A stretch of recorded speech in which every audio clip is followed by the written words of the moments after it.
Keamanan rezim Zionis rapuh diserang ratusan roket Hamas dan juga pasukan Palestina tanpa henti.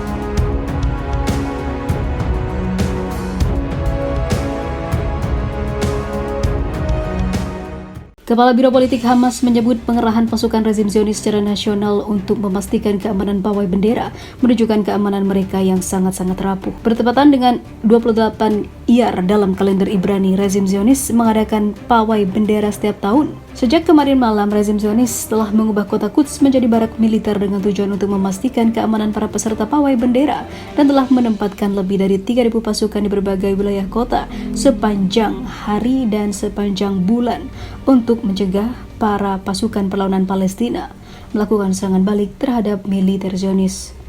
Ismail Haniyeh, Kepala Biro Politik Hamas, mengeluarkan pernyataan malam itu mengenai penyelenggaraan yang dilakukan oleh pemukim Zionis yang digelar dengan pengawalan ketat tentara Israel. Pengerahan pasukan rezim Zionis dari utara ke selatan untuk melindungi apa yang disebut pawai bendera mengekspresikan kerapuhan mereka soal keamanan, dan bendera Palestina yang berkibar di tanah kami menetapkan identitas patriotik dan pemilik sahnya, ujar Haniyeh. Konfrontasi dengan musuh terus berlanjut, kami akan menyelesaikan perhitungan hanya dengan membebaskan tanah Palestina, terutama Quds, tegasnya. Menyinggung pawai bendera para pemukim Zionis, Haniyeh menekankan apa yang terjadi sekarang menunjukkan dimensi agama dan juga kebangsaan dari perang ini. Penutupan kawasan lama Quds menunjukkan ketakutan para pemukim terhadap stabilitasnya di Quds yang mereka duduki. Sejumlah pemimpin gerakan Hamas memperingatkan rezim Zionis untuk tidak melakukan kebodohan apapun di Masjid Al-Aqsa karena pasti balasan akan datang.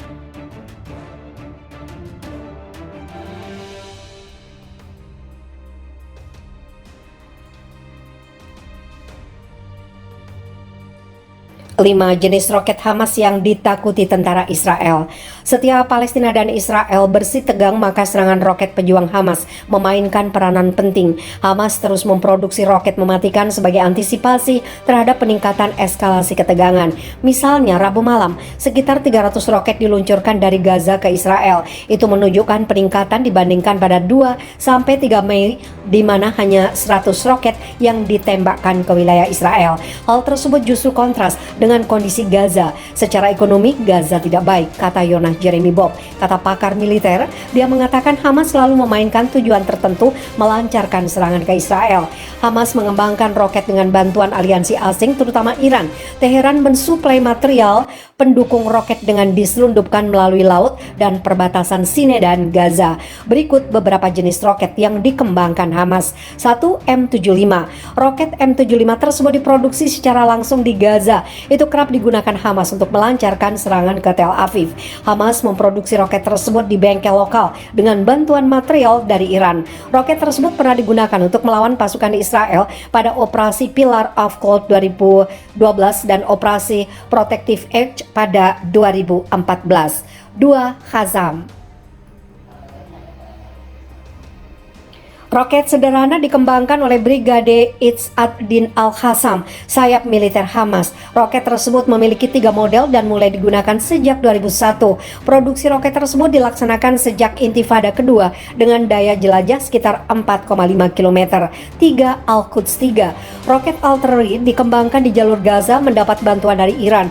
Merupakan sistem peluncur roket yang memiliki daya jelajah hingga 30 km. Sistem ini mampu menembakkan 40 roket dalam jeda 20 detik dengan berat artillery mencapai 13 ton.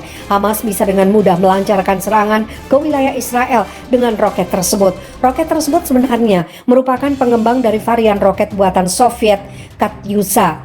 4. Yasin. Yasin merupakan roket berbasis anti-tank atau RPG. Ini dikembangkan Hamas dan pertama kali digunakan pada 2004. Nama Yasin sebagai bentuk penghormatan kepada Sheikh Ahmed Yasin yang tewas dibunuh Israel pada 2004. 5. Burok 100. Ini merupakan roket yang memiliki jangkauan hingga 70 hingga 100 km. Roket tersebut biasanya digunakan untuk melancarkan ke wilayah Israel.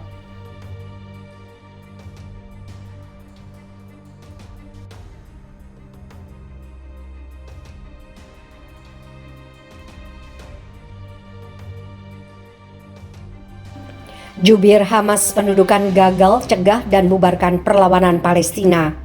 Juru bicara Hamas di Yerusalem, Muhammad Hamada, mengungkapkan upaya pendudukan Zionis Israel untuk melakukan pencegahan dan membubarkan perlawanan Palestina telah gagal. Hamada dalam sebuah pernyataan seperti dilaporkan PAL Info menegaskan bahwa pendudukan tidak dapat mematahkan duri perlawanan melalui pembunuhan para pemimpin.